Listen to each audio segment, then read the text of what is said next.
Hi, I'm Mike Hill, Roane State Community College, and we're here in the Powers Brown Gallery at the Harriman campus. This is the second exhibit that is being sponsored by President's Imagination Mini Grant. It's titled Nexus, Dialogues Across the Diaspora. So it's highlighting in part the works of Charles Edward Williams, but in connection with folk art, self-taught Black artists, as well as the work of traditional African artisans.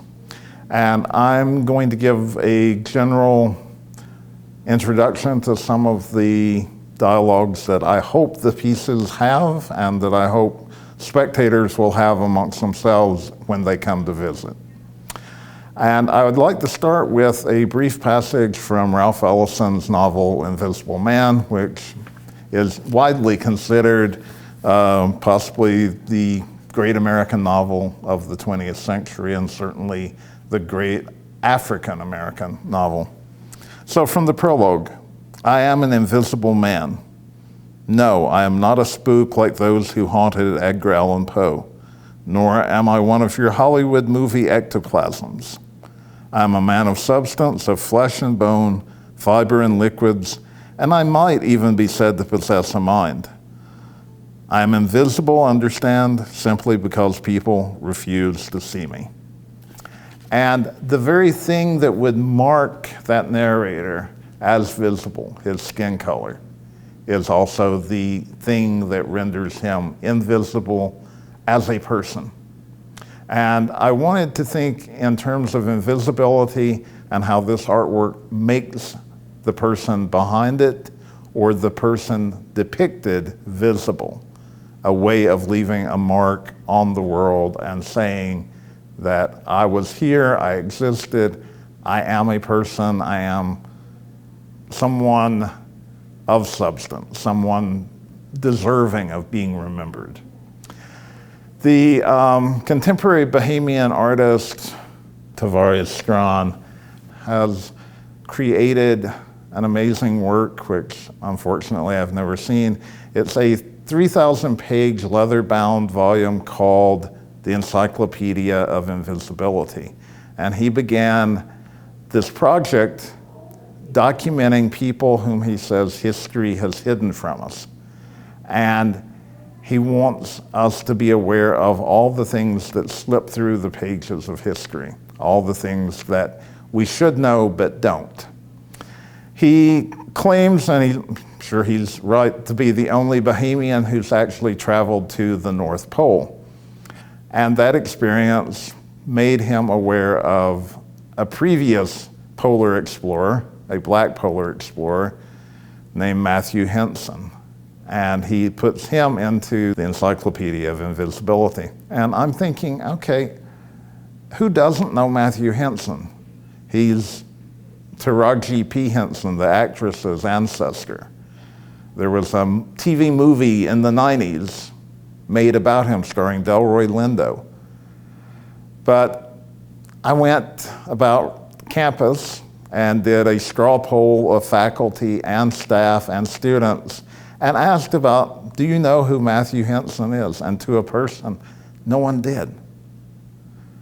And another example from Strachan's work is Robert Smalls, whom I hope anyone who's been to this exhibit, anyone who's seen any of my videos is already familiar with.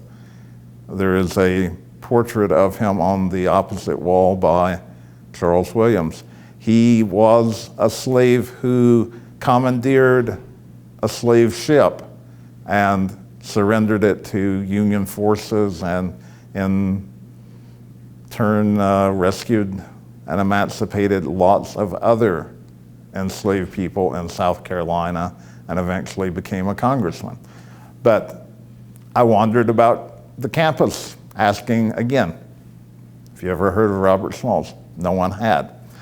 So that has, of course, led me thinking to invisibility and what I might know because of my passion for art, for history, for the African American experience, that to the wider world, goes hidden. And I wanted to start our exploration of some of the pieces in the collection today with this portrait. Someone completely unknown. We have no way of knowing who this man is, what the circumstances of this photograph might have been. I found it at an antique fair and snatched it up, and you occasionally see them, but they're usually in very poor condition. They've not been cared for. Perhaps the families who owned them, once the person had died, they consigned them to the attic. Maybe the families themselves died out. They ended up, who knows where, on a junk pile somewhere. But what I wanted to point out to you is when we think of African Americans in the 19th century or the early 20th century, and this is a huge flaw in the way we perceive history, American history. We think of it as being intertwined always with slavery and poverty. This man, as you can tell, is very nattily dressed. A suit, a hat, button-up shoes. He's prosperous, or he has at least been able to procure the costume that would project, this is what I aspire to. It's aspirational attire. And the background. It is probably from a mobile photo studio. It's a painted backdrop that photographers would travel and take backdrops with them and let the sitter choose. But I wanted to point to him as one, the exception to that stereotype that we often have, and two, to point to the fact that even when we have an artifact preserved, there is still that level of invisibility. And I know no more about him than many of the people I talked to yesterday knew about Matthew Henson. And when we're talking about self-taught artists and folk artists, people with no artistic training, usually it is a compulsion for them to create and to make their mark, literally make their mark on the world. And I wanted to talk about some of their work today and give an analysis of it. The first of the self-taught artists we're considering is Mose Tolliver from Alabama. He rose to national fame when his work was featured in an exhibit at the Corcoran Gallery in Washington, D.C. Was called Black Folk Art in America.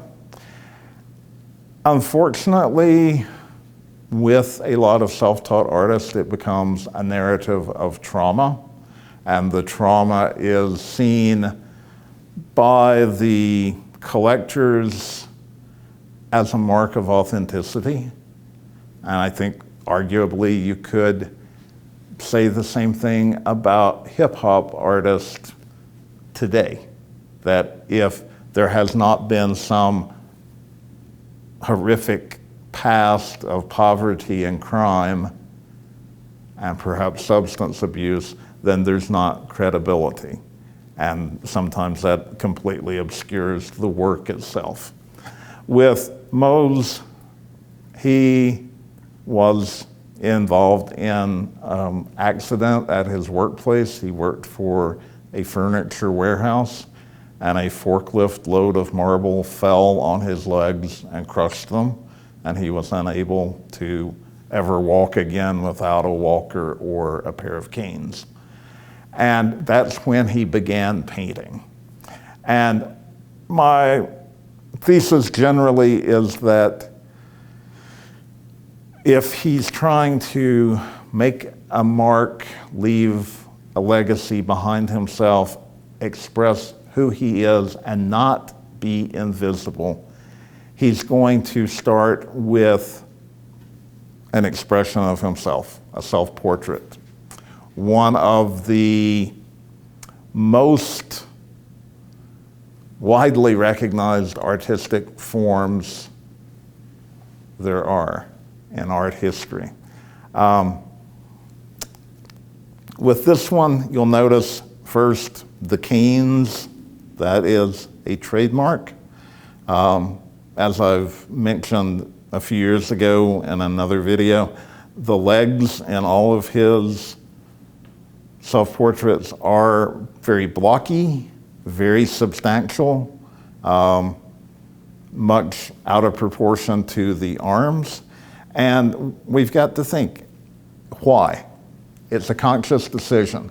If we assume that these artists, simply because they may be uneducated, not just about art, but generally, that they're not making conscious decisions, but that is incredibly condescending. And if we're thinking, why did Mose decide to do this? Why did he choose these proportions?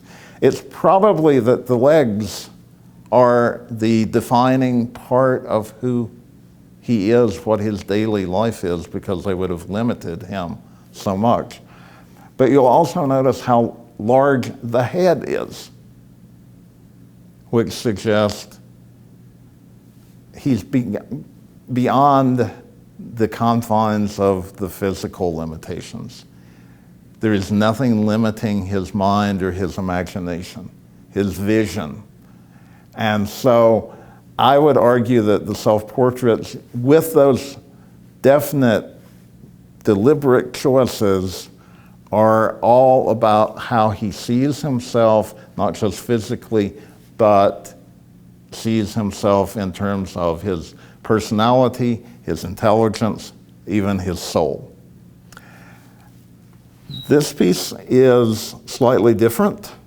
It takes us away from the person himself. It's a talismanic image. It's called Moosehead.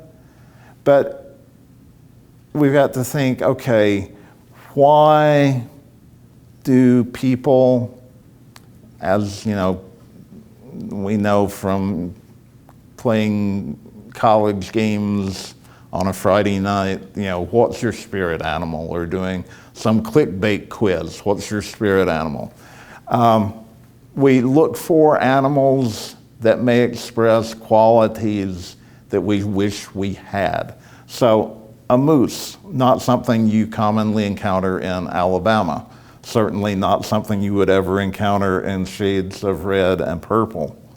But this image of strength and something almost supernatural, something that is pure spirit that would overcome any fleshly limitations. And were it not for his obsession with painting, he was incredibly prolific. He used whatever materials were at hand. And his obsession with making it known to the general public, sitting on his front porch selling the work to passersby, nailing it to trees in his front yard. If it weren't for that, would he have been one of these people who would have simply disappeared? And we have examples of that. I think, honestly, if you look very, very hard, you'll find an abandoned cemetery somewhere.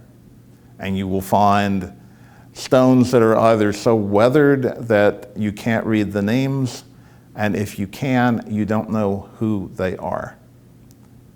And not far from here, on the way to Oak Ridge, there is a road sign, both sides of the road. It looks like a tourist attraction, and that's what it is. It says African Burial Ground. It consists of a field full of rocks to mark the graves. And there are two very impressive monuments. And I have a great deal of qualms about one of the monuments, at least. One says, it's dedicated to the people who worked the plantation that was once there. They were there by bondage, not by choice. If they had stopped there, it would be a nice monument. The other one, however, gives a documented history of the plantation. It tells the names of the plantation owners. It tells the value of the land.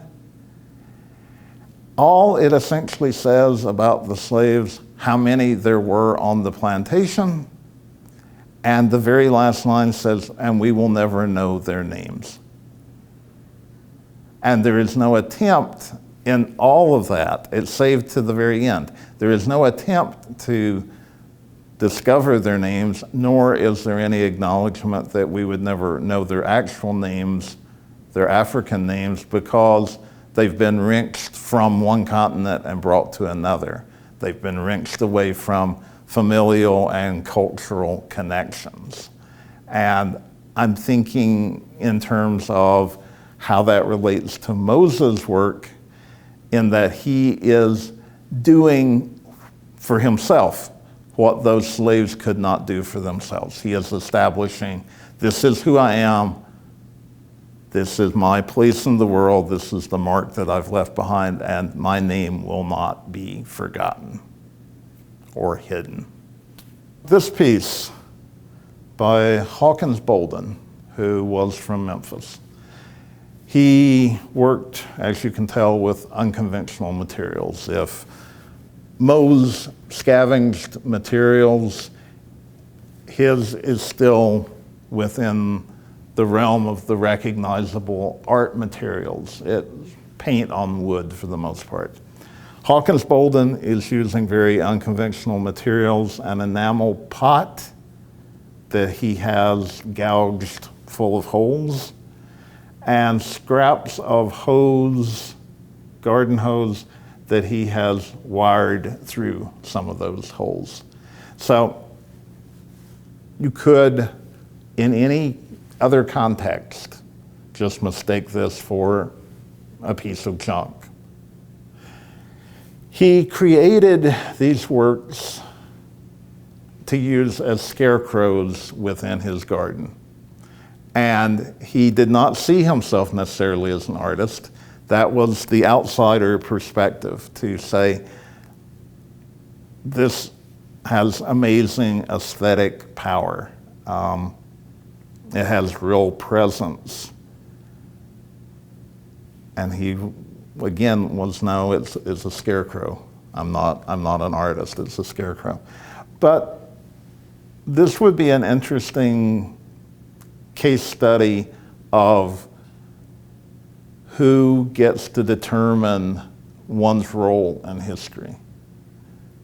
Do we see him as an artist, or do we see him as someone who just lived a quiet life and was only concerned about keeping the birds out of his garden? The other thing to consider about Hawkins Bolden, if Mose Tolliver had the tragedy of having his legs crushed by the load of marble, Hawkins Bolden was blind. When he was a child, he and his twin brother were playing baseball, and his brother threw the ball and accidentally hit him in the head. And he fell to the ground, face up, had a seizure, and could not close his eyes. And some time went by with him just staring into the sun, and he was never able to regain sight after that.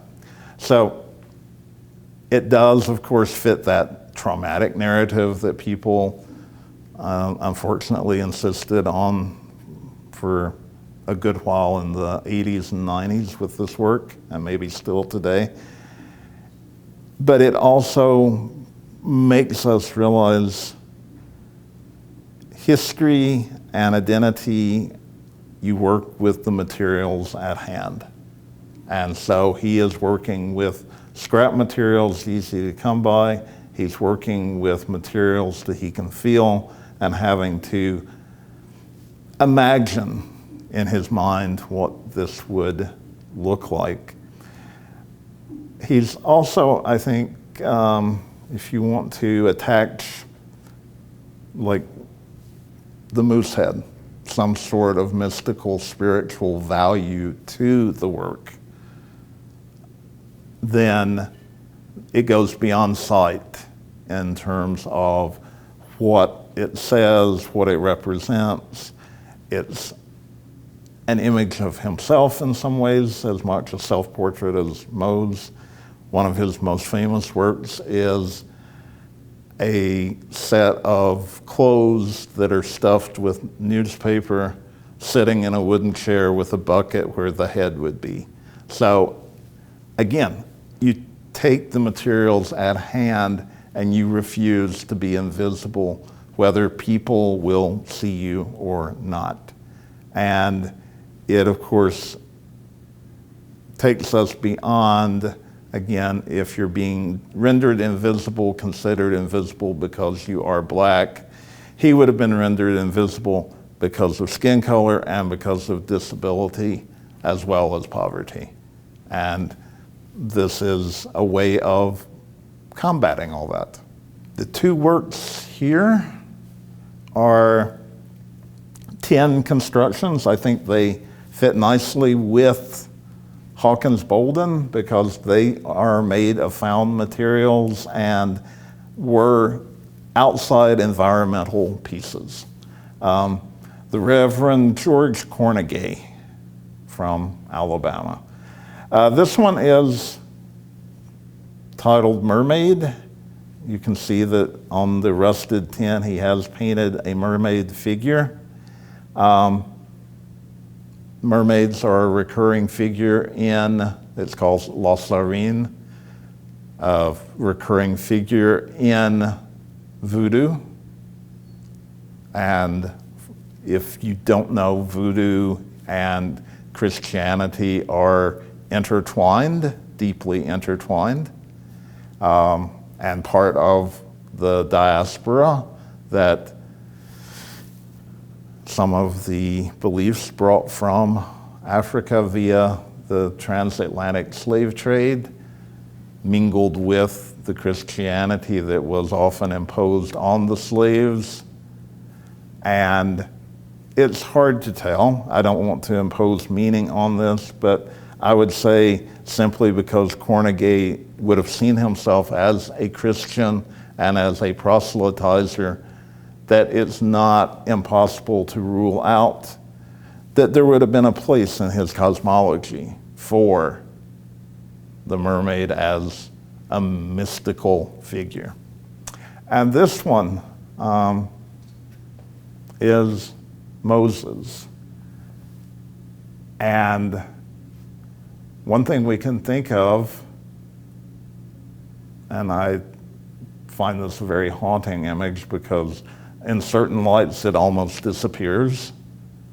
It has so much rust, and the face itself is rust and has been painted over, that without being up close, it's hard to even realize what you're looking at. But the eyes actually, even though they are just black dots, there seems to be so much longing there. And I think about Moses not being able to lead his people to the promised land, but being able to see it at a distance. And if we put this into a historical, socio-historical context, think of what might have been desired in terms of the American dream. And Cornegay was a mid-20th century and late 20th century figure. So the American dream of the white picket fence, the house in the suburbs, but being denied that because of racism, being consigned to a farm in rural Alabama. So what is it that we can imagine, looking toward the promised land? And what did that impact have on his religious views? Does that make some heavenly promised land even more significant to him? And so I think we're left with this very simple work, but very powerful and very expressive piece. The next piece is by Felix Verges. It's called African Warrior. Felix Verges is a mystery. He was discovered by Lonnie Holley, who is a kind of a superstar in the New York art world right now, and has also become a musician. But he was discovered in Memphis when Lonnie Holley was there visiting, and he just was out searching for fellow artists. In all honesty, Verges is not a particularly talented painter. This, under any other circumstances, I think would be just kitsch. It presents this very stereotypical Hollywood view of the African warrior, one that you might see in any number of Tarzan films from the 30s or 40s. I'm fascinated by it because, again, it is an attempt to say, I was here, to leave a lasting record of oneself. But I'm also fascinated because I wonder, in terms of pop culture and its encroachment, consumer culture particularly, and its encroachment on people's lives and their imagination through imagery. And it might come from a Tarzan film. But I think it also might come from products that had a sense of exoticism about them, the way they were marketed. Uncle Ben's rice and Aunt Jemima's pancakes, of course, they're very controversial imagery because they do harken back to the paternal and maternal slave figures. Yet they stayed on the market for years. Black people and white people bought them. I think there was something seen as comforting and wholesome about them and about those figures. But there was also a different type of imagery, the exotic, the strange, wonderful world of Africa, a world away from where your own home was. And I have some pieces here to try and tie that in. This is a French product, Banania. It was a chocolate drink. I don't know if it's still produced or not, but it was made with banana meal. And the logo was this very glossy image of a Senegalese rifleman. There was absolutely nothing connecting this product to Africa except for him. And yet, he is the face of the product. And that and the bananas that form the kind of curtain around him. And there he is in the aroma coming up out of the cup. It is kind of literally the taste of Africa. What could be more exotic than spices from the farthest reaches of the world? So Sudan cloves, and I don't even know if cloves grow in Sudan. But here you have this jet black image wearing a turban and a loincloth and with the baskets across his shoulders.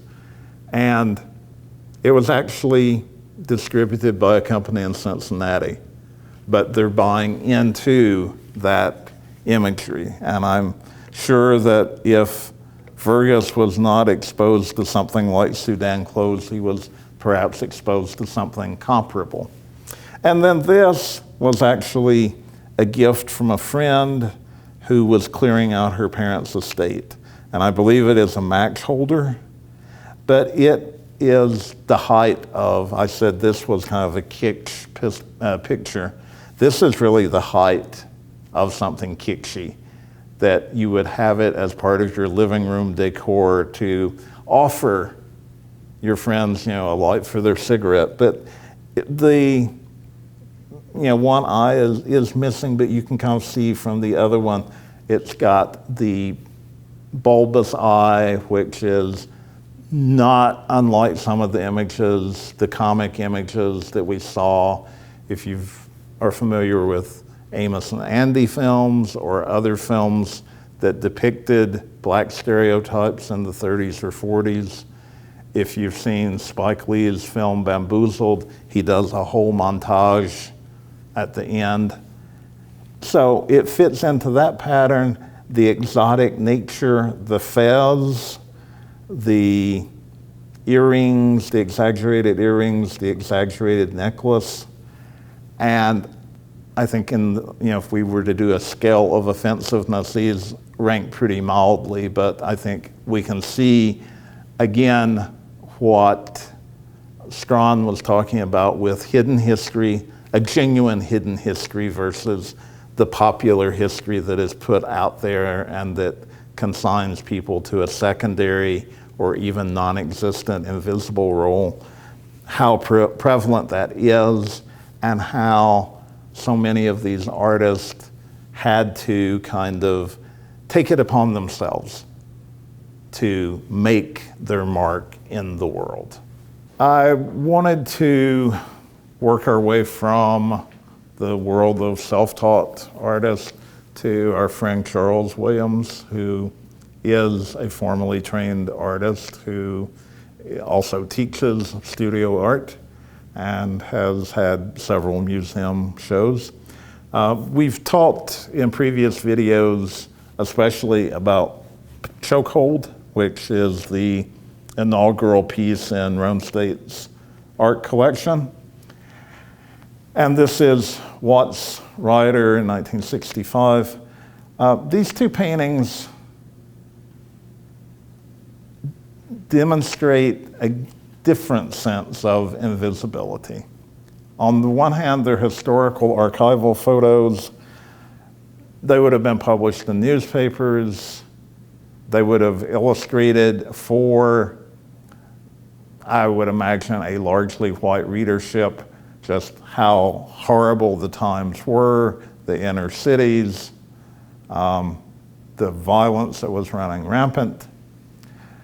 I've mentioned in a previous video that the focus is on the victim of the police action and that his face is blurred. He is not an individual.